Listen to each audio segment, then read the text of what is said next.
Unparallel have generated a sizable following in recent years, rising from the ashes of 510, a brand that once had an unassailable dominance in the UK market. Unparallel still manufacture products from the exact same factory in California that made shoes like the Moccasym, the Anasazi and the Dragon. However, it's not just about bringing old models back to life, it's about making new ones too. And that's where the Unparallel Float comes in. The Float is a shoe of two halves, with the front half being at the stiffer end of the spectrum, which is great for edging, but then the midsole offers quite a lot of flexibility. And this makes it much more adaptable and versatile, and this is much more than just an edging shoe. It's a shoe that you could use throughout a wide variety of differing disciplines and differing rock types too. The Float is probably at its strongest though whilst bouldering. It is undoubtedly suitable for sport climbing and potentially even trad climbing. Perhaps bouldering is what it's best at. It's definitely its best on edgier rock types too, like rhyolite and limestone. But because of that softer midsole, it's also suitable for things like gritstone, where we are today. They're aimed at the intermediate to advanced user and would be something that would be ideal for progressing with your climbing. They're comfortable, but they also offer a really good level of performance as well. As always though, whether or not the Float works for you is something that will come down to fit.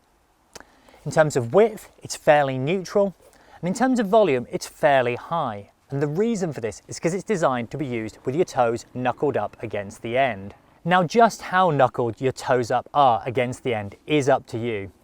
We went down 1 UK size, and that provided a good balance between comfort and performance. If you're after even more outright and uncompromising performance, you might want to do more, but it will affect the comfort. When it comes to stretch, they do feature a microfiber upper, and they don't stretch much, at least in comparison to leather.